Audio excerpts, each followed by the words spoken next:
October 14th, 1943. 24,000 feet above Schweinfurt, Germany. Hauptmann Heinz Knoke's gloved hands gripped the control stick of his Messerschmitt Bf 109 G6 as he stared through his armoured windscreen at something that defied comprehension. His words, recorded later that evening in the diary he had kept since 1941, betrayed a mixture of awe and despair. The sky is full of them. From horizon to horizon, nothing but bombers. We are insects attacking eagles. Stretching across the autumn sky in combat box formations stacked from 23,000 to 27,000 feet, flew 291 Boeing B-17 Flying Fortresses of the American 8th Air Force. The morning sun reflected off their aluminum skin like a river of silver flowing toward the heart of the Reich. Each bomber bristled with 13.50 caliber machine guns. Together, they could throw up a wall of lead that turned the sky into a lethal corridor. But it wasn't the sheer number that made Knoke's blood run cold. He had faced large formations before. It was the terrible realization that had begun to dawn on every Luftwaffe pilot in recent months. These 291 bombers represented perhaps one-third of the American heavy bomber force in England. Yesterday, his squadron had participated in shooting down 60 American bombers in the first Schweinfurt raid, the Luftwaffe's greatest single-day victory. The Americans had returned with even more bombers, as if the losses meant nothing. Behind Knoke, 300 German fighters gathered, Messerschmitt Bf 109s, Focke-Wulf 190s, twin-engine Messerschmitt Bf 110s, even obsolete Junkers Ju-87 Stukas pressed into service as bomber destroyers. It represented nearly every serviceable fighter aircraft within 400 kilometres. What Knoke knew, what made his hands tremble slightly as he prepared to attack, was that this massive force was all Germany could muster. There would be no second wave, no reserves. The Americans, intelligence reports confirmed, were building 500 new bombers every month. The transformation of aerial warfare had begun 18 months earlier, though few in the Luftwaffe leadership recognized it at the time. In January 1942, the first American heavy bombers, 7 B-17Es of the 97th Bombardment Group, had arrived in England. Reichsmarschall Hermann Göring had laughed when informed, declaring that American boys can't fight, and that their bombers were furniture vans that would fall apart under combat stress. Major Johannes Steinhoff, commanding JG-77 in North Africa at the time, would later write in his memoirs that the Luftwaffe's dismissal of American air power represented the most catastrophic intelligence failure of the war. He had encountered American-built aircraft in British service and found them remarkably robust. The Americans built aircraft like they built automobiles, he observed, with interchangeable parts, simplified systems, and in quantities that boggled the European mind. The first warning signs appeared on August 17, 1942, when 18 B-17 bombers bombed the Rouen-Sotteville marshalling yards in France. Hauptmann Rudolf Pflanz, then leading 11/JG-2, a specialized high-altitude squadron flying pressurized Bf-10-9 G-1 fighters, had participated in the interception before his death on July 31, 1942. His after-action reports from May and June 1942, discovered in Luftwaffe archives after the war, noted with professional concern. The aircraft maintained formation despite severe damage. One B-17 returned to base with 200 cannon holes. Their defensive fire is murderous and well coordinated. But it was the production statistics that should have terrified the German High Command. Those 18 bombers represented less than 2 days' production from American factories. By contrast, the entire German aircraft industry in 1942 would produce only 15,409 aircraft of all types: fighters, bombers, transports, trainers combined. The Boeing Seattle plant alone was approaching a production rate that would reach 16 B-17s per day by mid-1944. The October 14, 1943, Mission to destroy the ball-bearing factories at Schweinfurt would become known as Black Thursday to the Americans, who lost 60 bombers and 650 aircrew. For the Luftwaffe, it was simultaneously their greatest victory, and the moment many pilots realized the war was already lost. Oberleutnant Hans Philipp, commanding IJG-1, shot down 2 B-17s that day before being killed by defensive fire from a third. His wingman, Feldwebel Stefan Litjens, survived and later testified about Philipp's final radio transmission. These are not the same Americans we faced 6 months ago. Their gunnery is deadly accurate. They maintain formation under any punishment, and Berlin tells us this is only the beginning. The Luftwaffe claimed 60 bombers destroyed and 17 damaged, their highest single-day score of the war. Propaganda Minister Joseph Goebbels announced it as proof of Fortress Europe's impregnable defences. But the pilots who had pressed home their attacks through the defensive fire knew better.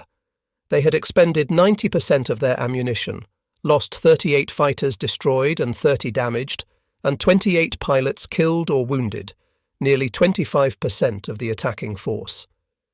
More terrifying was what happened next. Within 48 hours, American reconnaissance aircraft photographed the Schweinfurt factories, assessing damage. Within a week, 240 replacement B-17s had arrived in England from America. Within 2 weeks, the 8th Air Force mounted another major raid with 378 bombers, more than had participated in the Schweinfurt mission. Major Wilhelm Ferdinand Wutz Galland, brother of the famous Adolf Galland and commander of 2/JG-26, wrote in his diary, "We are Sisyphus. Each bomber we destroy is replaced by 2. Each pilot we lose is replaced by boys with 20 hours in a fighter. The Americans lose aircrew and train thousands more. We lose pilots and scrape the bottom of the barrel." The winter of 1943 to 1944 brought a temporary respite as weather-limited deep penetration raids, but it also brought devastating intelligence reports that circulated among senior Luftwaffe officers. These documents, many captured intact after the war, painted a picture of industrial capacity that dwarfed anything Germany had imagined possible. The Ford Willow Run plant in Michigan had achieved something German industrial experts had declared impossible: assembly line production of 4-engine heavy bombers.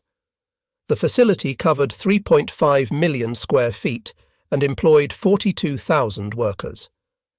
At peak production in April 1944, it rolled out a completed B-24 Liberator every 63 minutes, 24 hours a day, 7 days a week.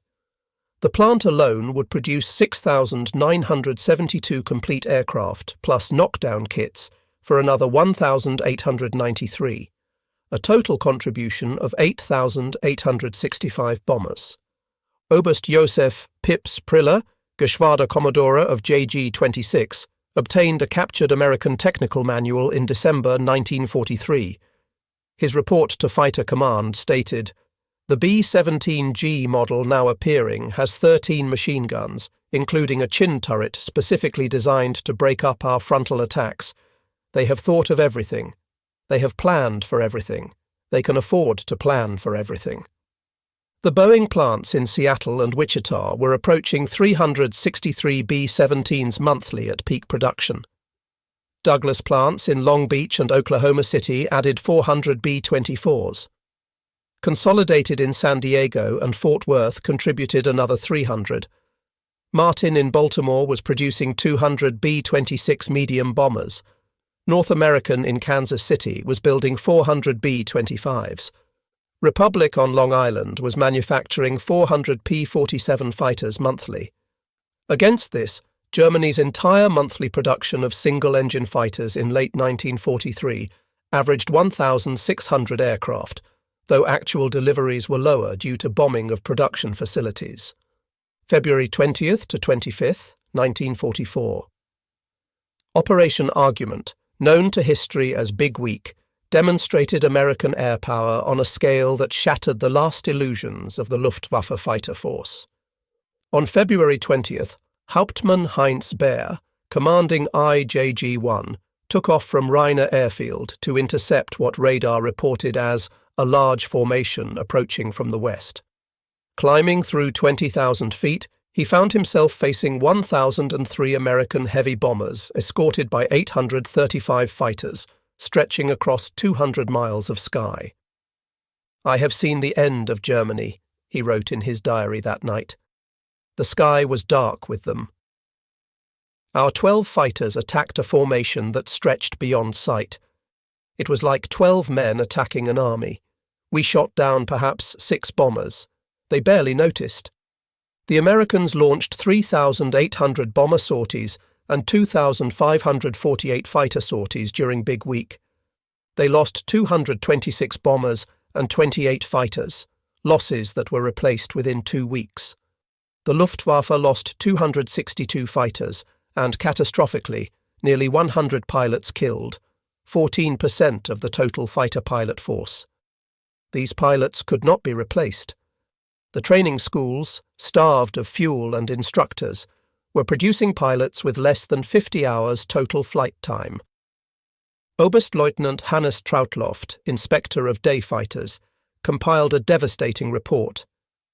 The average American pilot arrives in combat with over 200 hours flight time, including 75 hours in type. Our new pilots have 40 hours total, perhaps 10 in a fighter. They are not pilots. They are victims waiting to die. March 4th, 1944, marked the beginning of the end. On this date, American P-51 Mustang fighters appeared over Berlin for the first time, when the 4th Fighter Group's P-51Bs escorted bombers on the 1,100-mile round trip to the German capital. The psychological impact was devastating. Major Günther Rahl, commanding 3 JG-11, and Germany's third highest scoring ace with 275 victories, encountered Mustangs for the first time during the March 6th follow-up raid. His combat report survives in the Bundesarchiv. The P-51 is faster than our Bf-109G at all altitudes. It turns better. It dives faster. It has unlimited ammunition compared to our 60 seconds of cannon fire. Most critically, it has the range to escort bombers anywhere in Germany. We have nothing to match it.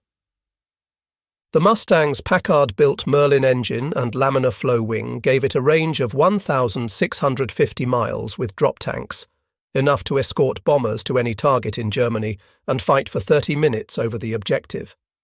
German pilots, trained to wait until fighter escorts turned back at the old limit of their range, now found themselves facing fresh American fighters over Prague, Vienna, even Warsaw.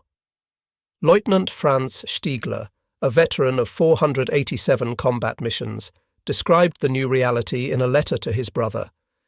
"The Mustangs wait above us like hawks. When we climb to attack the bombers, they dive on us. Their speed in the dive exceeds 500 miles per hour. By the time we evade them, the bombers are gone. If we pursue the bombers, the Mustangs destroy us from behind. It is systematic execution." By April 1944, the 8th Air Force could mount 1,000 bomber raids with 800 fighter escorts, and did so repeatedly. The calculus of annihilation was simple and inexorable. General der Jagdflieger Adolf Galland, commanding Germany's fighter forces, presented a report to Hitler on April 27, 1944, that laid out the stark reality. American bomber production, 3,000 plus per month. American fighter production, 4,000 plus per month.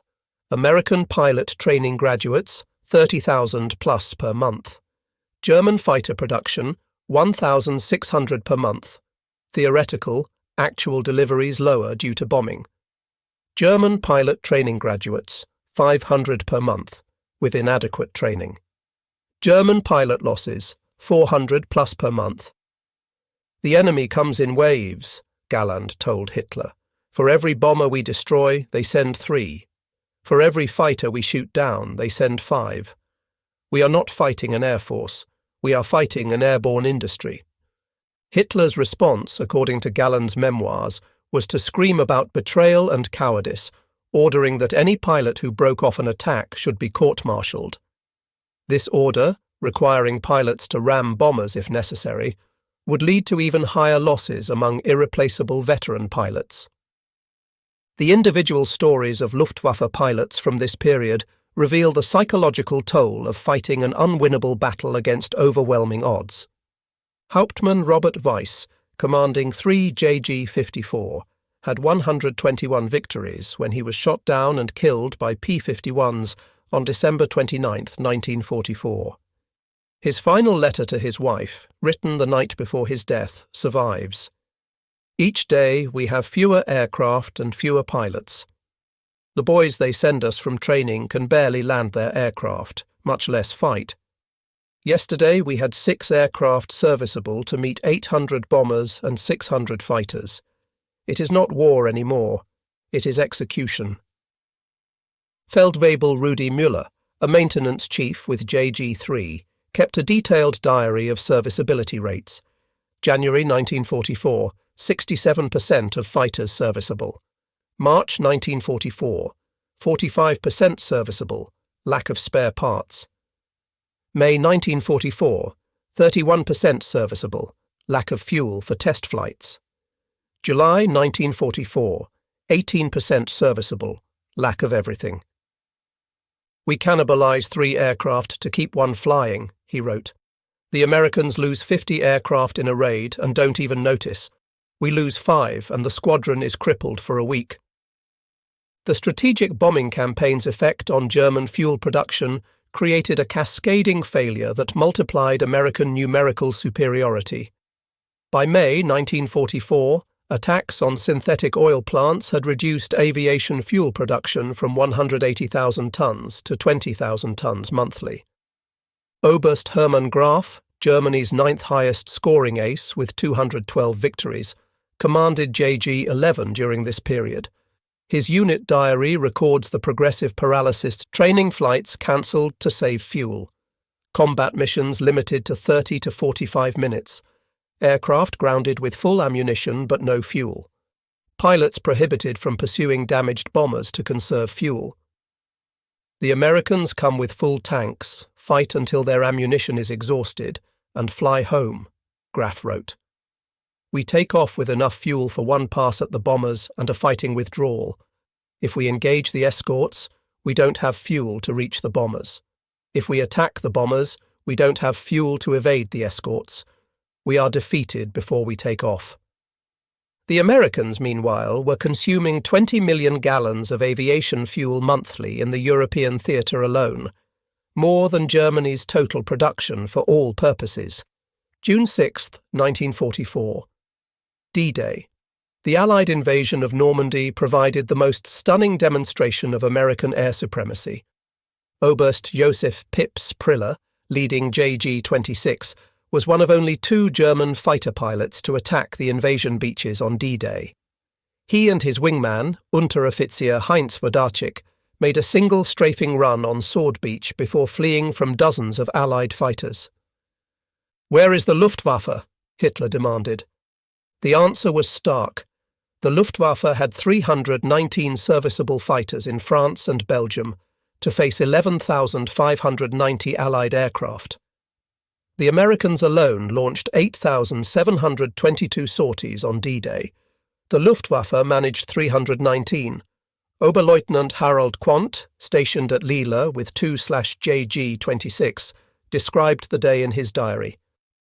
"We sat in our shelters and listened to the radio reports. Thousands of ships, thousands of aircraft. We had 7 serviceable fighters, 7. The squadron commander forbade us to take off. It would be murder, he said, not combat. Murder." The introduction of the Messerschmitt. Me-262 jet fighter in summer 1944 briefly gave some Luftwaffe pilots hope.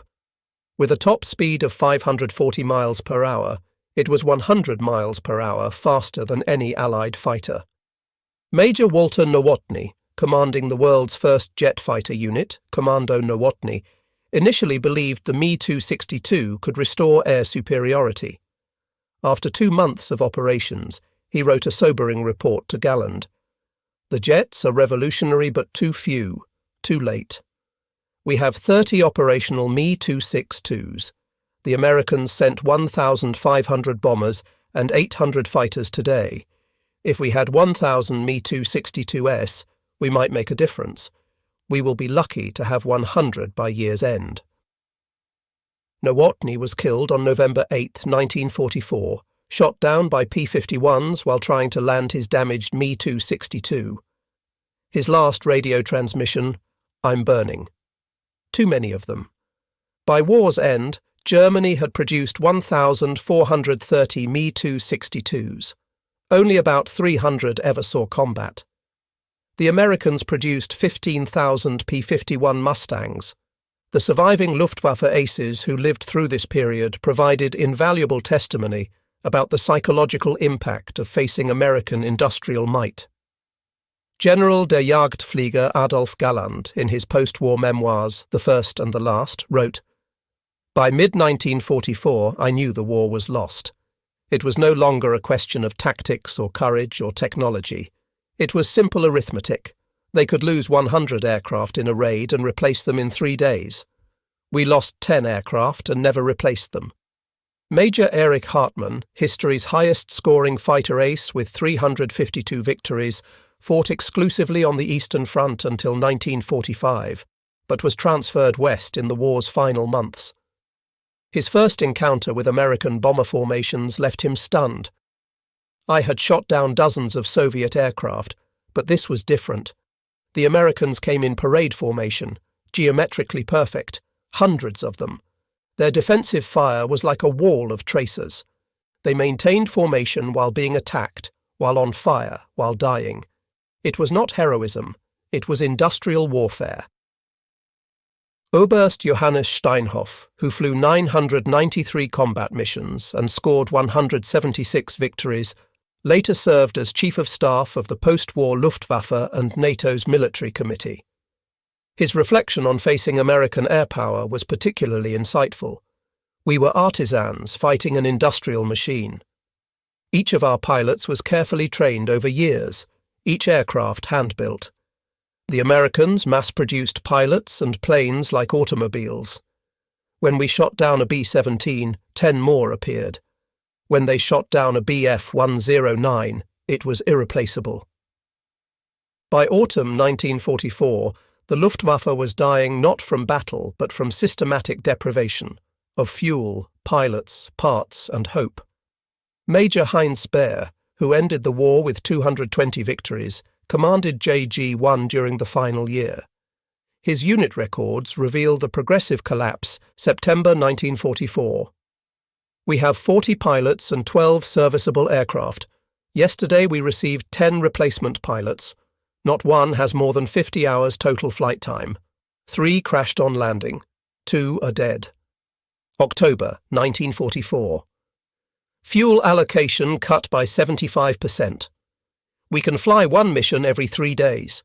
The Americans come daily." November 1944. "We have been ordered to ram bombers if we run out of ammunition. This is not combat.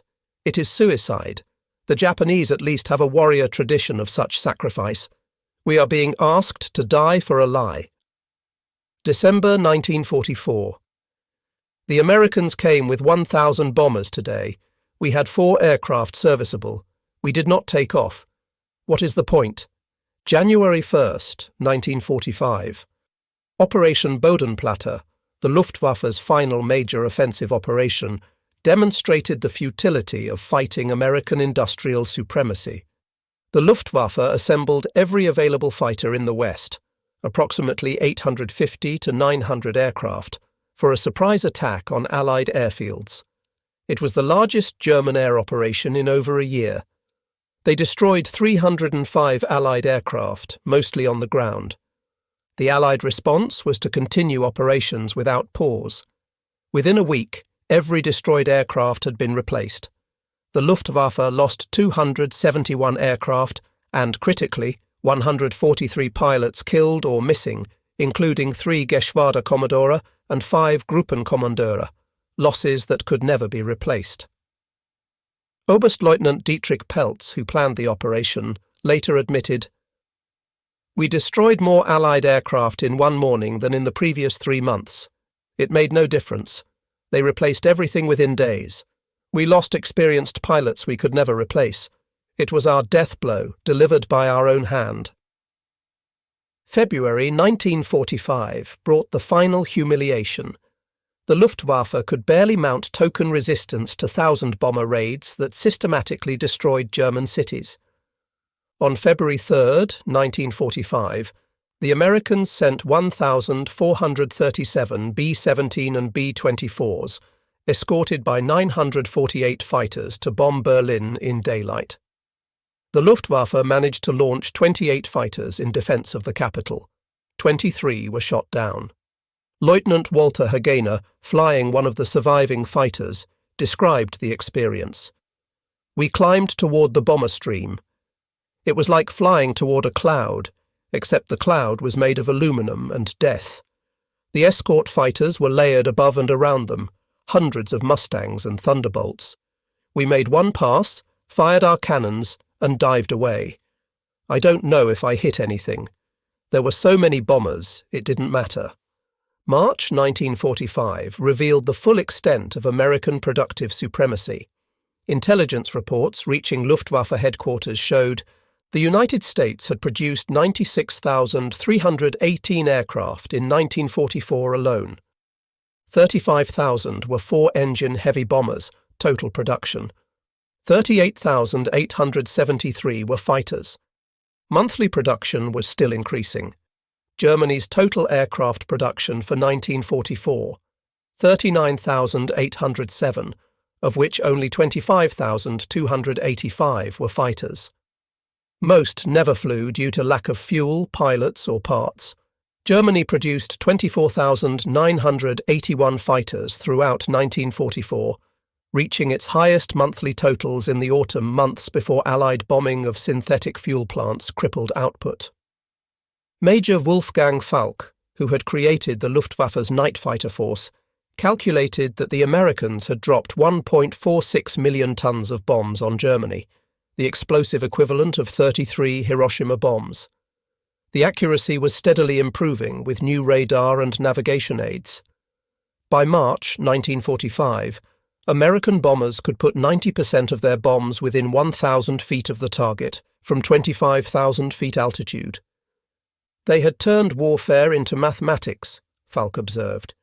So many tons of bombs equals so much destruction. So many fighters equals air superiority. So many trained pilots equals victory. We were not defeated. We were calculated out of existence. April 1945. The Luftwaffe existed only on paper. Of 1,500 fighters supposedly available, perhaps 50 could fly on any given day. Oberst Gordon Golob, with 150 victories, was appointed to command the fighter defense of the Reich in April 1945.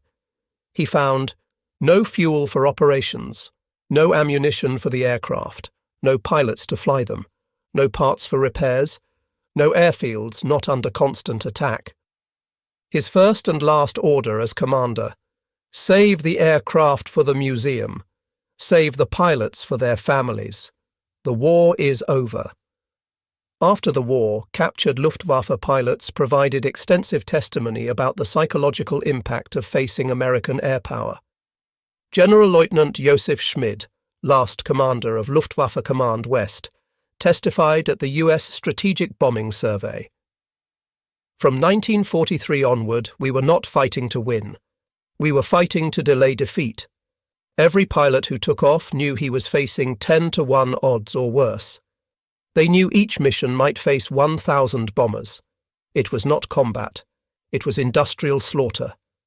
Major Georg Peter Eder, with 78 victories including 36 4-engine bombers, described the evolution of his thinking. In 1943, I believed we could stop them through superior tactics and courage. By early 1944, I knew we needed miracle weapons. By late 1944, I knew we needed an actual miracle. The Americans had turned air warfare into an assembly line.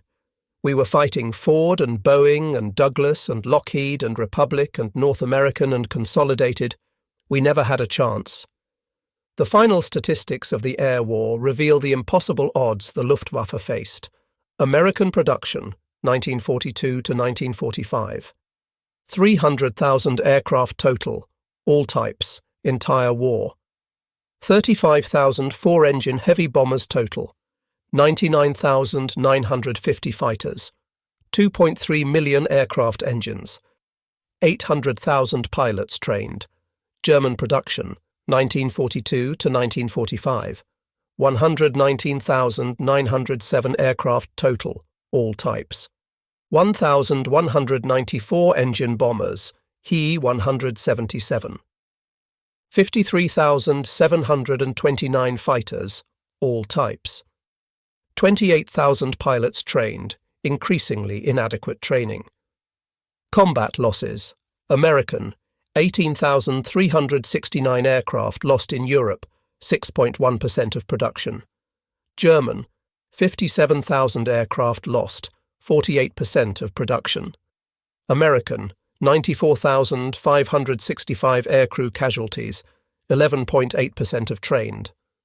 German, 44,065 aircrew casualties, 157% of trained, many pilots shot down multiple times. The final reality. By May 1945, the United States had 41,163 operational military aircraft. Germany had fewer than 100. The Luftwaffe pilots who survived underwent a profound psychological transformation. They had begun the war as the world's premier air force, victorious from Spain to Poland to France. They ended it hiding their aircraft under trees, hoping to preserve enough fuel for one more mission. Hauptmann Franz von Vera, the only German POW to successfully escape from Allied captivity and return to Germany, though he was later killed in action, reported to Goering in 1941 about American industrial capacity after seeing it firsthand. His warnings were dismissed as defeatist. "The Reichsmarshal accused me of being corrupted by enemy propaganda," he wrote. He could not conceive of such industrial power. Oberstleutnant Hans-Ulrich Rudel, the most decorated German serviceman of the war, with 2,530 combat missions, primarily flew on the Eastern Front, but encountered American air power in 1945. His observation was stark. The Soviets had quantity. The Americans had quantity that worked perfectly. Every bomber was pristine. Every fighter was maintained immaculately. Their pilots were well-fed, well-rested, and well-trained. We were sending skeletal boys in patched aircraft with empty stomachs to face them. Major Heinz Knoke himself, who flew 2,000 missions and scored 33 victories, kept detailed records of the changing odds throughout the war. 1943. We attacked bomber formations of 60 to 100 aircraft, dangerous but manageable with 20 to 30 fighters. Early 1944. Formations of 200 to 300 bombers, escorted by 100 fighters. We needed everything available to make an impression. Late 1944. 500 to 750 bombers, 400 escort fighters. We watched them fly over, unable to reach them with our 12 serviceable aircraft. 1945. 1,000 plus bombers, 800 escorts. We no longer took off. We watched from the ground and waited for the end. His final entry, May 7th, 1945. The Americans could have won with 1/10 of what they sent. They sent everything to make a point. The point was made. Perhaps no testimony better captures the Luftwaffe's recognition of defeat than the secret recording of Generaloberst Hans-Jürgen Stumpf, Chief of Air Fleet Reich, speaking to fellow prisoners in May 1945, recorded by British intelligence. "Gentlemen, we were not defeated by courage or skill. The Americans were brave, yes, but no braver than us. Their pilots were skilled, but no more skilled than our Experten. We were defeated by production capacity. They produced more in a month than we could in a year. They trained more pilots in a week than we could in 6 months. They dropped more bombs in one raid than we dropped on England in the entire war. This was not war as we understood it. This was industrial execution. They turned their entire nation into an aircraft factory. Every woman who had made washing machines now made aircraft parts. Every man who had built cars now built bombers. They approached war like they approached business, with spreadsheets, production quotas, and efficiency metrics. We fought with the passion of warriors. They fought with the precision of accountants. The accountants won. For many Luftwaffe pilots, there was a specific moment when they knew the war was lost. These moments, collected from memoirs, interviews, and private letters, reveal the psychological impact of facing overwhelming industrial might. Oberleutnant Oskar Bösch, JG3. 2. März 1944. Ich sah eine Formation von B-17 so groß, dass ich meinen Kopf von links nach rechts drehen musste, um es alles zu sehen. Behind them came another formation, and another, and another. I counted 7 combat boxes, each with 54 bombers, and this was one of 3 raids that day. I landed and told my commander, "The war is over. We just don't know it yet." Hauptmann Wilhelm Bartz, JG-52. April 1944. We shot down 11 B-17s in one mission, our best day ever. The next morning, the Americans came with 50 more bombers than the previous day. Our victory hadn't even been noticed. Major Klaus Mitusch, JG-26. September 1944. A B-17 with 2 engines out, tail shot away, still flying, still shooting, still in formation. Its gunners killed 2 of our best pilots. This dying bomber was more dangerous than our best fighters. That's when I understood American power. Even their dying machines were lethal. Beyond mere numbers, American technological advancement continuously widened the gap. Each new model of American aircraft was superior to its predecessor, while German aircraft, starved of development resources, stagnated.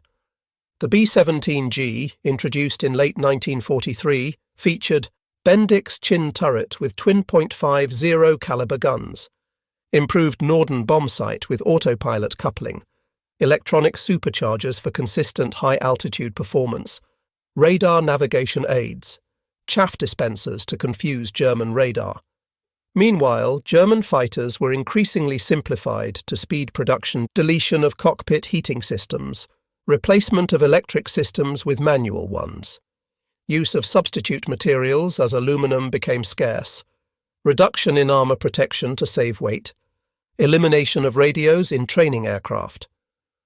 Oberleutnant Heinrich Erler, who would score 208 victories before his death, wrote, "Each month American aircraft get better. Each month ours get worse. They add guns, we remove armor. They improve engines, we dilute fuel. They enhance electronics, we eliminate radios. We are going backward while they accelerate forward." The pilot training comparison revealed the impossibility of German victory more starkly than any other statistic.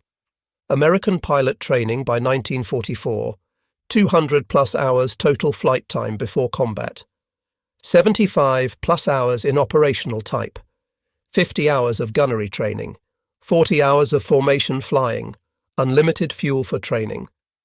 No combat pressure during training. German pilot training by 1944, 110 to 160 hours total, reduced from 450 in 1941. 15 to 20 hours in operational type, 5 hours of gunnery training, no formation training, severe fuel restrictions, training airfields under constant attack.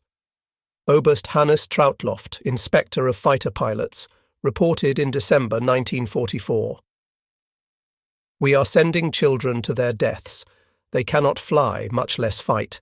They cannot hold formation. They cannot aim. They cannot even land safely. Of 10 new pilots sent to units, 8 are dead within 2 weeks." By late 1944, Luftwaffe morale had collapsed entirely. Suicide rates among pilots increased 400%. Desertion, previously unknown, became common. Some pilots deliberately damaged their aircraft to avoid flying. Secret SS reports from the period, discovered after the war, document the crisis. SS Sturmbannführer Wilhelm Damberg, December 1944. Fighter pilots openly speak of the war being lost. They call combat missions suicide flights. Some pilots are shooting off their own ammunition over friendly territory and returning claiming combat.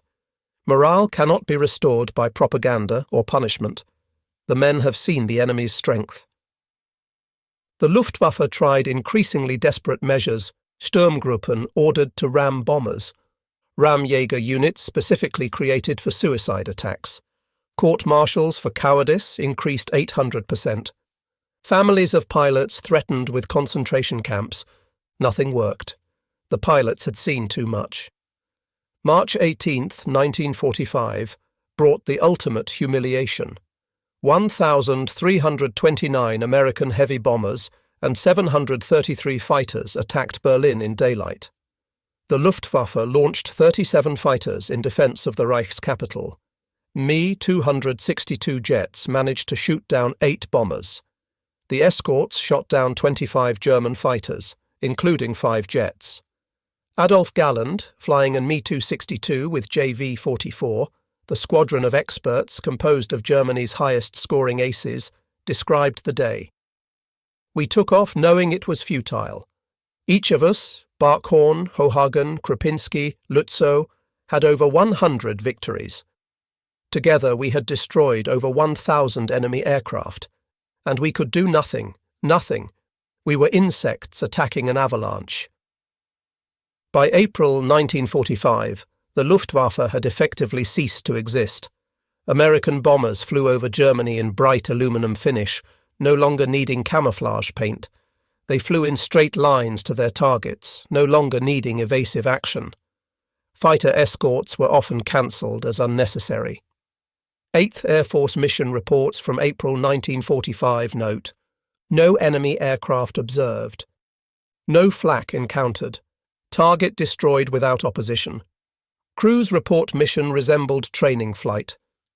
The final Luftwaffe sortie rate tells the story. May 1940, Battle of France, 5,000 sorties daily. August 1940, Battle of Britain, 3,000 sorties daily. June 1944, D-Day, 319 sorties. March 1945, 50 to 100 sorties daily. May 1945, fewer than 10 sorties daily. After Germany's surrender, the United States Strategic Bombing Survey interviewed hundreds of Luftwaffe personnel. Their testimonies, declassified in the 1960s, provide the final verdict on American industrial might. General Feldmarschall Erich Milch, Inspector General of the Luftwaffe. We knew from intelligence reports that America was producing 8,000 aircraft monthly by 1944. We couldn't believe it. It seemed impossible. Our best month ever was in autumn 1944 when we approached 4,000 aircraft. But the intelligence was wrong. They were producing 9,000 monthly. How do you fight a nation that produces more aircraft in 2 months than you have produced in 2 years? General Oberst Hans-Jürgen Stumpf. The Americans proved that modern war is not won by warriors, but by workers. Every bomber that appeared over Germany represented thousands of workers in factories, mines, and refineries. We were not fighting pilots. We were fighting Detroit, Pittsburgh, and Seattle. The final accounting of the air war reveals the impossible challenge the Luftwaffe faced. Bomber production USA, 35,000 4-engine heavy bombers. Germany, 1,194 engine bombers. Ratio, 29:1. Fighter production. USA, 99,950 fighters, 1941 to 1945. Germany, 53,729 fighters, 1941 to 1945. Ratio, 1.9:1. Pilot training hours. USA, 200 plus hours average before combat. Germany, 110 to 160 hours by 1944. Ratio, 1.5:1. Fuel availability. USA, unlimited. Germany, 10% of requirement by 1945. Sortie rate, peak, USA, 8,000 plus daily by 1945. Germany, 100 daily by 1945. Ratio, 80-1. The psychological impact on German pilots extended far beyond the war. Many suffered from what would later be recognized as PTSD, specifically from the experience of fighting against impossible odds. Dr. Hans Joachim Lehmann, a Luftwaffe medical officer who later became a psychiatrist, studied veteran fighter pilots in the 1950s. They suffered from a unique trauma, not from what they experienced, but from what they witnessed. They saw their nation's impotence against American industrial power. They watched their friends die fighting an enemy who barely noticed the losses. They experienced not defeat, but irrelevance. In 1962, a reunion of former Luftwaffe fighter pilots was held in Munich. Adolf Galland, the keynote speaker, reflected on the lessons of facing American air power. We learned that in modern war, the factory is more important than the airfield, the assembly line more decisive than the front line, the worker more valuable than the warrior. America taught us that industrial democracy could produce more than totalitarian efficiency. They buried us under the weight of their production. But we also learned something else. The Americans rebuilt our nation after defeating it. They protected us from Soviet expansion. They turned enemies into allies. This was their greatest victory, not that they could produce 100,000 aircraft, but that they chose to use that power to rebuild rather than to punish. On April 26, 1985, the 40th anniversary of his capture, Johannes Steinhoff, former Luftwaffe ace and later NATO commander, spoke at the US Air Force Academy. Young officers, let me tell you what it means to face American air power. It means to watch the horizon turn black with bombers. It means to count your ammunition in seconds while they count theirs in hours. It means to see your best pilots, men who had survived 5 years of combat, swept from the sky in minutes. But more than that, it means to witness the awesome power of democratic industrial might unleashed. Every B-17 that appeared over Germany was a testament to American workers, American resources, American determination. We counted our aircraft in dozens, you counted yours in thousands. We measured fuel in litres, you measured it in oceans. The lesson is not that America won because it was rich. The lesson is that America could mobilize its riches because it was free. Free workers outproduced slave labor. Free enterprise out-manufactured state control. Free citizens outfought zealous warriors. I flew 993 combat missions. I shot down 176 aircraft. I was shot down 12 times. But my most important mission was the one I flew in my mind. The long journey from Nazi zealot to democratic citizen, from enemy to ally, from defeat to understanding. To the young Americans here, your ancestors didn't just defeat us. They transformed us. They showed us that strength comes not from conquest, but from production, not from ideology, but from industry, not from hatred, but from humanity. The bombing was destructive. The rebuilding was transformative. We who once filled the skies as enemies now fill this room as friends. That is America's true victory. The story of the Luftwaffe's recognition of defeat is ultimately a story of industrial capacity. Overwhelming, merciless, undeniable industrial capacity. When Hauptmann Heinz Knoke looked up at those 291 B-17s over Schweinfurt on October 14, 1943, he was seeing more than an enemy formation. He was seeing the mathematical certainty of German defeat. Each bomber represented 1.2 million rivets installed by American workers. Each engine represented 7,000 precisely machined parts. Each crew member represented 200-plus hours of training. Multiply that by 1,000 bomber raids, and the equation became unsolvable. The Luftwaffe aces were among the finest fighter pilots in history. Many had over 100 victories. Some had over 200. Erich Hartmann had 352. But heroism could not overcome production figures.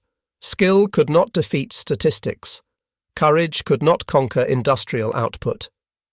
In the end, every Luftwaffe pilot who looked up at the aluminum overcast of American bombers knew the same truth. They were not fighting an air force. They were fighting an entire nation mobilized for production. And that nation could lose 100 bombers in a day and launch 200 more the next morning. The war was over the moment American industry reached full production. The Luftwaffe pilots were simply the first to see it, written across the sky in formations of flying fortresses that stretched from horizon to horizon, an endless river of aluminum that flowed toward the heart of the Reich, carrying not just bombs, but the mathematical proof of Germany's defeat. They saw hundreds of American bombers, and they knew the war was lost, not because of what those bombers would destroy, but because of what they represented, the unlimited industrial capacity of a democracy aroused. In that recognition lay both defeat and ultimately redemption. For in seeing American power, they also witnessed American purpose, not conquest but liberation, not vengeance but reconstruction, not hatred but the hope that enemies could become allies. The industrial verdict had been delivered. The Luftwaffe had witnessed it. And in witnessing, they had learned a truth that would reshape the post-war world. Industrial democracy was the most powerful force on earth, and America was its arsenal.